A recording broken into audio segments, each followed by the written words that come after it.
आज चुनावी रिजल्ट है जी बिल्कुल। बंगाल में, उससे पहले चुनावी रैलियां थी। जी बिल्कुल। तो इसका मतलब कोरोना मर गया वहाँ भीड़ में, कुचल के मर गया हुआ पैरों में। जब मर गया तो बात खत्म होगी, फिर यहाँ कैसे आएगा? अगर मास्क नहीं है तो 500 का चालान, तो प्रधानमंत्री का चालान कौन काटेगा? अंकल आप बताओ, अगर मास्क ये लगाओगे आप ऐसे अभी तो आपका दम घुटेगा कि नहीं घुटेगा? मेरा तो घुटता है ना। हमारा शरीर कौन सी गैस छोड़ता है? Carbon dioxide. अगर मान लीजिए हम ऐसे मास्क लगा लेंगे तो ईमानदारी से बताना, दिल पे हाथ रख के, जो हमारा मुंह कार्बन डाइऑक्साइड छोड़ेगा, क्या नाक से थोड़ी बहुत अंदर जाएगी नहीं जाएगी? जाएगी। तो ऑक्सीजन लेवल, एक मिनट मुझे बताओ, ऑक्सीजन लेवल कम होगा कि नहीं होगा? नमस्कार, मैं हूं कुलदीप के और आप देख रहे हो द चर्चा 24। आज पश्चिम बंगाल का जो चुनावी नतीजा है वो आप देख रहे हो टीवी पे लगातार किस तरीके से चला हुआ है, और उस नतीजे के पीछे आप जान सकते हो कितनी लाशों के ढेर है। कोरोना महामारी चली हुई है, सभी को पता है, हर राज्य का जो मौत का आंकड़ा है दिन प्रतिदिन बढ़ता जा रहा है। और मैं थोड़ा सा उसको थोड़ी अलग तरीके से घुमाना चाहूँगा। मौत का आंकड़े की बात से अलावा जो रिकवरी रेट है वो भी 3 गुना ज़्यादा बढ़ता नजर आ रहा है। जो साथी वीडियो को देख रहे हो, इस चीज़ को नेगेटिव ना लेके जाए, अपने परिवार का और अपना ख्याल रखें। रिकवरी रेट है वो भी 3 गुना बढ़ता नज़र आ रहा है। लोग ठीक होकर घर भी जा रहे हैं, और फिर भी अगर हमें ध्यान रखना है तो कुछ चीज़ों का ध्यान रखना पड़ेगा। तो आज कोरोना की इस स्थिति पर और साथ में सरकार की जो लोगों को फ़ायदा दिया है या नहीं दिया है, इस पर चर्चा करने के लिए हमारे साथ जुड़े हैं पानीपत के एक जानी मानी हस्ती है, बड़े भाई हमारे, आदरणीय हमारे दिलबाग देसवाल जी, जिन्होंने पीछे जो चुनाव हुआ था जो 2019 का, उसके अंदर जो कि हरियाणा का जो चुनाव हुआ था, विधायक का चुनाव हुआ था, उसके अंदर एक नया रूल लेके आए थे। एक नई लोगों के अंदर एक सोच पैदा की थी। जिस प्रकार से पार्टियां घोषणा पत्र लाती है और घोषणा पत्र लाकर अपने वादों को भूल जाती है, दिलबाग देसवाल जी ने उसको एक नया मोड़ दिया था और उस घोषणा पत्र का नाम एग्रीमेंट दिया था। एग्रीमेंट का क्या होता है मैं बताना चाहूँगा। एग्रीमेंट का ये होता है, अगर कोई व्यक्ति किसी स्टाम्प पेपर पर एग्रीमेंट करता है, अगर वो अपनी चीज़ से मुकर जाता है तो उस पर आप 420 के हिसाब से केस दर्ज कर सकते हैं। और भी बहुत सारी बातें दिलबाग जी से करेंगे। दिलबाग जी नमस्कार। नमस्कार जी। जी, आज का जो कोरोना का समय है, दिल्ली के अंदर देख सकते हो, जो डेड बॉडीज़ है, लाश है, उनको जलाने की जगह नहीं है। लोग हरियाणा की तरफ आते हैं, कोई पानीपत आता है, कोई सोनीपत आता है, कोई गुड़गांव जा रहा है डेड बॉडी जलाने के लिए स्पेशल। कहाँ कमियाँ रखी है, किस चीज़ में कमी है? लोगों में कमी, प्रशासन में कमी, सरकार की व्यवस्थाओं में कमी। मुझे तो आज तक ये कोरोना का ही नहीं समझ में आ रहा है, ये कोरोना है क्या चीज़? क्यों? क्योंकि सरकार ही प्रूफ कर रही है, प्रधानमंत्री, गृह मंत्री हमारे देश के वही प्रूफ कर रहे हैं कि कोरोना नाम की कोई चीज़ ही नहीं है। जैसे प्रधानमंत्री जी कहते हैं सोशल डिस्टेंसिंग का पालन करो, जी, गृह मंत्री भी ये बात बोलते हैं, अमित शाह जी, जिनके ऊपर पूरे देश को संभालने की जिम्मेवारी है। प्रधानमंत्री इस पूरे भारत का मुखिया है। अब वही कहते हैं सोशल डिस्टेंसिंग का पालन करो, मास्क लगाइए, और जब वो प्रवचन होते हैं तो वो मास्क भी लगा लेते हैं, वो सारी बातें अच्छी अच्छी करते हैं, लेकिन जब उस से बाहर निकलते हैं उस प्रवचन देने के बाद, फिर वो बंगाल की रैलियां करते हैं, फिर वो भीड़ करते हैं लाखों की। हमारी तो समझ में नहीं आता, वो सोशल डिस्टेंसिंग जो है क्या वो भी एक जुमला ही है? जी, वो भी मैं तो ये कहूँगा फालतू की बकवासबाजी है, सिर्फ एक आम लोगों को भटकाने का ही काम है बस। अगर घर का मुखिया ही नियम और कायदे तोड़ेगा, वो कैसा मुखिया है? अगर उसको अपने परिवार की, अपने बच्चों की चिंता है, पूरे भारत यानी कि उसके बच्चे, क्योंकि मुखिया है वो, प्रधानमंत्री कोई आम आदमी नहीं है, वो उसके कंधों पे बहुत बड़ी रिस्पॉन्सिबिलिटी है, लेकिन जिम्मेदारी है कहाँ? जिम्मेदारी तो वो निभा ही नहीं रहा अपनी। प्रधानमंत्री ऐसे पद पे बैठने के बाद तो उसको तो एक एक कदम, एक एक लफ्ज़ ऐसे बोलना पड़ेगा कि पता नहीं मेरे एक लफ्ज़ से क्या निकल जाए जी। लेकिन वो ऐसा एक प्रधानमंत्री हमारा इस देश के इतिहास में ना तो पहले कभी आया, ना मुझे लगता है भविष्य में कोई आएगा, ना ज़रूरत है देश को जी। क्योंकि नियम कायदे जो बनाता है अगर वो उसको फॉलो नहीं करता तो सबसे बड़ी गद्दारी तो वो कर रहा है जी। अब आज चुनावी रिजल्ट है जी, बिल्कुल, बंगाल में, उससे पहले चुनावी रैलियां थी जी, बिल्कुल। तो इसका मतलब कोरोना मर गया वहाँ भीड़ में, कुचल के मर गया हुआ पैरों में। जब मर गया तो बात खत्म होगी, फिर यहाँ कैसे आएगा? क्या कोरोना इतना संवेदनशील है कि वो एक एक आदमी जो अकेला जा रहा है, मान लीजिए मैं अकेला स्कूटी पे जा रहा हूँ या मोटरसाइकिल या कार में जा रहा हूँ, वो उसको पकड़ लेगा, उसके लिए कोरोना आ जाएगा। अगर मास्क नहीं है तो 500 का चालान जी। तो प्रधानमंत्री का चालान कौन काटेगा? गृह मंत्री का चालान कौन काटेगा, जो हॉस्पिटल के अंदर भी बिना मास्क के घूम रहा है? इसलिए मैं भी मास्क नहीं लगाता। जब मेरा प्रधानमंत्री मास्क नहीं लगाता, जब मेरा गृह मंत्री मास्क नहीं लगाता, जब कोई भी अपना ये जो नियम कायदे बनाते हैं ये सत्ता में बैठ के बनाते हैं, इनको क्या पता कोरोना कैसे मरेगा, इनको क्या पता कोरोना से बचने के क्या तरीके हैं? ये तो डॉक्टर्स लोग बताएंगे ना, क्योंकि बीमारी का जो इलाज करने वाला जो डॉक्टर होता है उसको ज़्यादा बारीकी से पता होता है। दिलबाग जी, डॉक्टर की बात की आपने, डॉक्टर बताएंगे। देखो, हमने किसी डॉक्टर से बात नहीं की, अब इस बारे में हम करेंगे, जरूर करेंगे। आपने किसी डॉक्टर से बात की हो इस बारे में? मैंने कई डॉक्टरों से बात की। मैंने पानीपत के एक उनका नाम है शायद आलोक जैन, शायद डॉक्टर हैं, मेरा नाम थोड़ा थोड़ा याद आ रहा है। अभी मैंने पीछे बात की थी उनसे।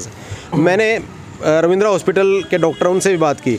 फिर मैंने और छोटे छोटे कितने डॉक्टर हैं, मैंने कईयों से बात करी जो MBBS डॉक्टर हैं। मैंने उनसे पूछा है, मैं कहा जी ईमानदारी से बताओ, इस शरीर को जिंदा रखने के लिए किस चीज़ की ज़रूरत होती है? ऑक्सीजन की। साफ बताया उन्होंने, जो हमारा नाक है वो ऑक्सीजन खींचता है ताकि फेफड़े हमारे स्वस्थ रह सके। बिल्कुल। लेकिन अभी जो मरीज़ हैं जो कोरोना से पॉजिटिव पाए जाते हैं, जो भी उसको नाम दिया जा रहा है, अभी जितने पेशेंट परेशान है वो ऑक्सीजन के लिए परेशान है जी। तो ऑक्सीजन ही चाहिए, कहने का मतलब जिंदा रहने के लिए।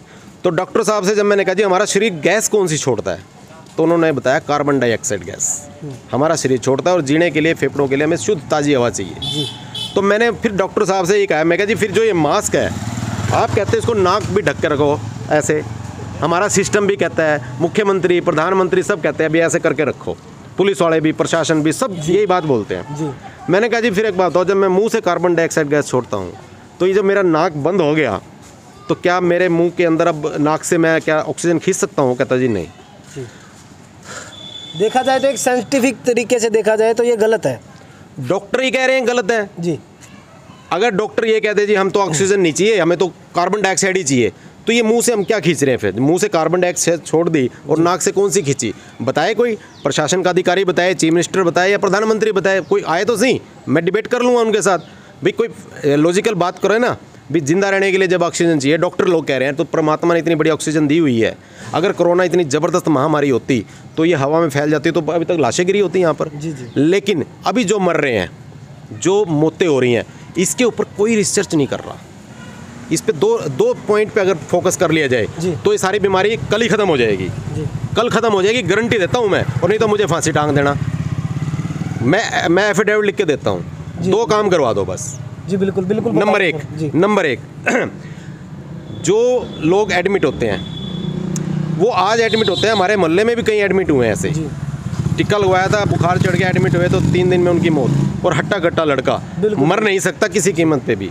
हमारे ही पड़ोस में एक पंडित जी थे, उनको बाईपास सर्जरी हुई थी, हार्ट के मरीज़ थे वो, तो उनको यहाँ प्रेम हॉस्पिटल और अपना रविंद्रा में इन्होंने किसी लैब में करवाया था एक कोरोना टेस्ट, तो उसका आया था नेगेटिव।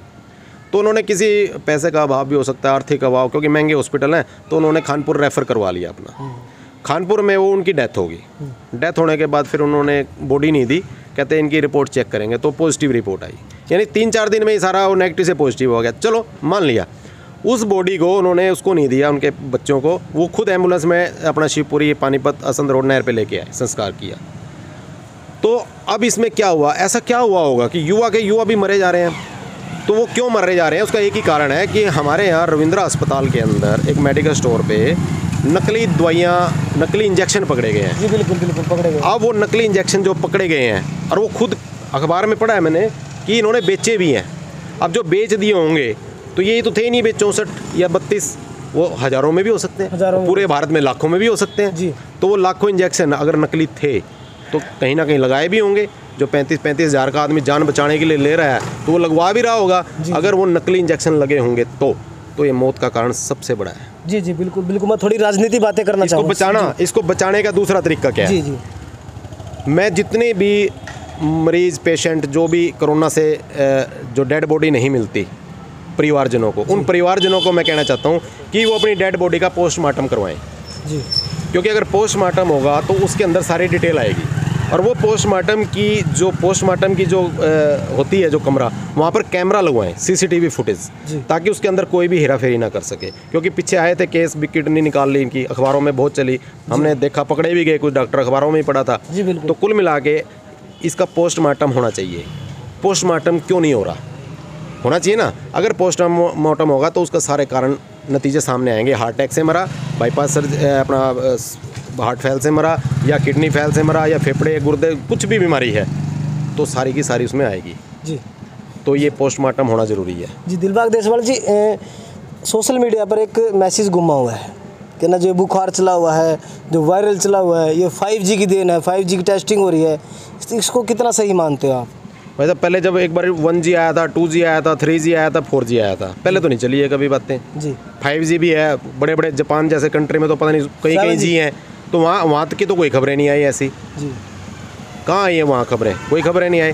ये तो एक बहाना है, शिफुगा होता है ना, जैसे मेरे हिसाब से, मेरा विचार है, क्योंकि पहले भी 1, 2, 3, 4, 5 ये सारे आते रहे हैं। नहीं, कई देशों के अंदर इसका विरोध किया जा रहा है, लोग सड़कों पर उतर गए हैं, हमें 5G नहीं चाहिए, ऐसा कुछ सामने आ रहा है। देखो, किसी भी एक चीज़ के सही भी अर्थ हो सकते हैं और एक चीज़ के दूसरे के लिए गलत भी हो सकते हैं। अब किसको कैसे अच्छा लगता है वो अपने हिसाब से विरोध करता है जी। किसी को अच्छा लगता है उसका समर्थन करता है। कोई प्रधानमंत्री जी का समर्थन भी करता है, कोई प्रधानमंत्री जी को गालियाँ भी देता है जी। ये तो देश का प्रधानमंत्री तो एक ही है ना हमारा, कोई अलग अलग तो है नहीं। बिल्कुल बिल्कुल सर। तो जो उनके समर्थक उनका समर्थन करते हैं, जो विरोधी हैं, जो उनकी नीतियों से परेशान है, वो उनको गालियाँ भी देते होंगे जी, उनका विरोध भी करते हैं। इसमें तो कोई दो राय नहीं है ना जी। लेकिन 4G 5G ये तो देखो एक ऊंचे लेवल का एक खेल है, पता नहीं क्या षड्यंत्र, क्या खेल खेले जाते हैं भाई साहब। आम आदमी को तो अपने रोजगार से मतलब होता है। बिल्कुल सर। उसका रोजगार अभी फिलहाल बंद जी। प्रशासन पानीपत ने शनिवार इतवार का लॉकडाउन लगाया जी। मेरे को भी बता रहे थे दुकानदार, मैं भी गया था अपना दलिया लेने गाय के लिए, लेकिन चक्की बंद है। उन्होंने कहा बेटे दलिया पिसवाना है तो 5000 रुपये का चलान है, मेरे 5000 रुपये रख दे, मैं पीस देता हूँ। मैं कहा क्यों? कहता है शनिवार इतवार का उन्होंने कहा भी बंद करना। मैं तो ज़रूरी चीज़ है, दलिया तो चाहिए, और मुझे गाय के लिए देना है, हमारे तो गाय ब्याने वाले आगे, उसको चाहिए मुझे दलिया। तो वो कहता है भी शनिवार इतवार का बंद कर दिया, सख्ती कर दी। मैं कहा और सोमवार शुक्रवार करे खुलेगा। मैंने कहा भाई ये तो कुछ समझ नहीं आया मुझे, भी शनिवार इतवार को तो बंद रहेगा और कोरोना आ जाएगा, खा जाएगा सबको, और सोमवार से शुक्रवार ये चालू रहेगा। भाई ये समझ से बाहर है हमारी तो कहानी जी। जी दिलबाग जी, एक आखिरी प्रश्न रहेगा। आप देख रहे हैं मौत के आंकड़े किस तरीके से बढ़ रहे हैं जी, आप देख रहे हैं मौत के आंकड़े किस तरीके से बढ़ रहे हैं। लोग बीमारी का नाम दे रहे हैं कोरोना, बिल्कुल शायद है भी या नहीं भी है, इस चीज़ की हम पुष्टि नहीं कर सकते। लोग कैसे बचें, इन चीज़ों से बचे कैसे? भाई साहब बिंदास रहेंगे, क्योंकि हमारा हिंदुस्तान तो वैसे मर्दों का देश रहा है। बेशक ये बेचारे अत्याचार शोषण में, सत्ता के अत्याचार शोषण में बेबस और लाचार हो गए हैं, बोल नहीं सकते। लेकिन जो मौत के आंकड़े की बात कर रहे हैं, मैं पानीपत डिस्ट्रिक्ट के अपने शहर के सिटी के कब्रिस्तान में भी गया, पानीपत के सभी अपना शिवपुरी शमशान घाट में भी गया। मैंने वहाँ से सारा डाटा लिया, भाई 2018 में कितनी मौत हुई, 19 में कितनी हुई, 20 में कितनी हुई और 21 में कितनी हुई, अभी ये 3 महीने में। तो वहाँ पर सेम वही मृत्यु दर चल रही है। कोई ज़्यादा मतलब ये नहीं है भी एरिया बढ़ गया, जैसे पब्लिक ज़्यादा होगी तो हो सकता है 10, 20, 50 वो कहते हैं जी अब एरिया थोड़ा बढ़ गया है हमारा, पब्लिक भी थोड़े मकान ज़्यादा आ गए हैं, इस वजह से डेथ होती है, लेकिन वो रेशो नहीं है। लेकिन हमारे पानीपत में कोरोना के जो मरीज़ हैं वो सारे के सारे नहर पे जाते हैं जी, नहर पे जाते हैं अपना संद रोड पे। अब मान लीजिए 20 बंदे मर गए पानीपत सिटी में अपने हॉस्पिटल में या जहाँ भी बीमारी से जिस भी नाम से, अब वो 20 के 20 आदमी कहाँ जाएंगे? असंध रोड शिवपुरी पे। तो 20 देख के तो आदमी वैसे ही हिचकोले खाएगा, नहीं भी मरना होगा तो वैसे अटैक होकर मर जाएगा, इतनी लाशें। तो ये भी तो एक बेमतलब का मतलब एक खौफ है ना, तो ये खौफ ख़त्म करना चाहिए। कोरोना है तो उसके नियम और कायदे जो एक बार बना दिए उसको फॉलो करने चाहिए, चाहे प्राइम मिनिस्टर हो चाहे नीचे गरीब से गरीब आदमी है। अब ये अंकल जी खड़े हैं, अंकल जी कार्बन डाइऑक्साइड हम शरीर छोड़ता है, नाक से कौन सी लेते हैं हम? ऑक्सीजन। अगर आपने मुंह ढक लिया क्या आपका दम नहीं घुटेगा? मेरा घुटता है, घुटता है। हाँ। और ये रूटीन में सबका ही घुटता है। क्या सुन लो बाबूजी, मेरी 70 साल की उम्र है जी, मेरी 70 साल की उम्र है। एक तो मैं जब लेटता हूँ ना, मैं गिनता हूँ 1, 2, 3, 4, 5, 6, 7, 8, 9, 10, 11, 12, 14, 15, 16 ऐसे मैं 80 तक गिन लेता हूँ लगातार एक सांस में जी। 70 भी हो जाती है, 80 भी होती है, एक दफ़ा 100 भी कर लेता हूँ कोई दफ़ा। फिर मैं ऐसे लेटने के बाद पुट्ठा सोता हूँ, पुट्ठा लेटता हूँ और ऐसे सांस लेता हूँ। यानी सांस अंदर मैं बढ़ा लेता हूँ सोने से पहले, ताकि रात को दिक्कत ना हो। और दूसरा नंबर, मैं परमात्मा को उठते ही मैं याद करता हूँ, उन्हीं को देखता रहता हूँ। मैं सब करोना सरोना भूल जाता हूँ, मैं अपना शरीर भी भूल जाता हूँ। मैंने कहा मालिक ये शरीर तेरा है, अब भी तेरा, कल भी तेरा है, ये तेरे पास चला जाना है। मैं तेरा बच्चा हूँ, तू मुझे मजदूर बना के रखियो, मैं तेरा ज़िंदगी भर तेरा मजदूर बनूंगा। चाहे मुझे करोड़पति बना, मुझे अरबपति बना, मुझे सारा इलाका दे दे, सारा हिंदुस्तान दे, फिर भी मैं तेरा मजदूर। जी जी, ये गरीब व्यक्ति की पीड़ा है सर। हाँ, मैं तेरा चरणों में रहूँगा, तो मेरे को चरण। मैं 10 पौए रोज के शराब के पीता था, आज से 25 साल मालिक ने एक दिन में छुड़वा लिया। मैं उन्हीं को देखता रहता हूँ। मालिक बना लो कोई मर्जी, मन में ही बैठा है वही मालिक बन जाता है जो अंदर बैठा है। आपको उस किसी भी शक्ल में देख सकते हो उसको। आपको मान लेते हैं तो आप मेरे लिए मालिक हो। अंकल आप बताओ, अगर मास्क ये लगाओगे आप ऐसे अभी, हाँ, तो आपका दम घुटेगा कि नहीं घुटेगा? मेरा तो घुटता है ना, मेरी उम्र के हिसाब से तो घुटेगा। डॉक्टर साहब है, डॉक्टर साहब एक सेकंड आ जाओ बस। ये भी हमारे डॉक्टर हैं, हम भी जब बुखार होता है ना, तो कुछ खांसी जुकाम कुछ भी हो जाए तो हम दवाई लेने इनके पास जाते हैं। पप्पी डॉक्टर है हमारे। डॉक्टर साहब, हमारे को जीने के लिए कौन सी ऑक्सीजन चाहिए जो हम लेते हैं शरीर को? जो ऑक्सीजन है, ऑक्सीजन। और हमारा शरीर कौन सी गैस छोड़ता है? Carbon dioxide. अगर मान लीजिए हम ऐसे मास्क लगा लेंगे, तो ईमानदारी से बताना, दिल पे हाथ रख के, जो हमारा मुंह कार्बन डाइऑक्साइड छोड़ेगा, क्या नाक से वो थोड़ी बहुत अंदर जाएगी नहीं जाएगी? जाएगी। तो ऑक्सीजन लेवल, एक मिनट मुझे बताओ, ऑक्सीजन लेवल कम होगा कि नहीं होगा? कम होगा। तो हमें चाहिए ऑक्सीजन। हाँ, सांस आएगा। अब सांस आएगा। बिल्कुल। तो क्या चलते हुए कभी भी मास्क ना लगाओ, सांस लंग्स के ऊपर जोर पड़ता है। ठीक है, तो हम अगर चलते हुए मास्क लगा लेते हैं, सांस कैसे आएंगे? सांस कैसे आएगा? जी बिल्कुल। ये कई बार मैंने सुना भी है, लोग रनिंग करते हुए मास्क लगाते हैं, उनके फेफड़ों फटने के कारण मौत हो जाती है। बिल्कुल गलत है वो। अब ये डॉक्टर साहब जैसे भी हमारे मोहल्ले के हैं, अब हम तो यहीं जाएंगे जी, बड़े होंगे तो फिर आगे बड़े बड़े हॉस्पिटल में जाएं। अब आप पत्रकार, अब आप पत्रकार जी हो, स्कूल में नहीं जाते, अब मैं अपनी बाइट के माध्यम से, अपनी वाणी के माध्यम से आपको सुझाव दे रहा हूँ। अब आप डॉक्टर रविंद्रा के पास जाओ, प्रेम हॉस्पिटल में जाओ, बड़े बड़े हॉस्पिटलों में जाओ, छोटे डॉक्टर के पास मत जाओ जी। छोटा तो हो सकता हमने मतलब कि काबू कर लिया, हमारे हिसाब से बोलेगा।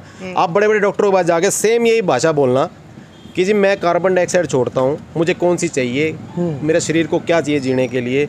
अगर वो डॉक्टर भी दिल पे हाथ रख के कह दे कि हाँ भाई ये गलत है, तो डीसी साहब से और अपने जो पुलिस अधीक्षक, जो प्रशासन का जो डंडा चल रहा है, फिर ये सवाल उनसे पूछना। बिल्कुल बिल्कुल। क्योंकि अगर एसपी साहब भी लगातार ऐसे इसको डाल के रखेंगे बाजार में, अपनी कहीं कार में, ऑफिस में, तो उनका भी दम घुटने लगेगा। ये मैं दावे से कह सकता हूँ, क्योंकि मैं स्वस्थ आदमी हूँ, मेरा भी दम घुटने लग जाता है। जी बिल्कुल बिल्कुल।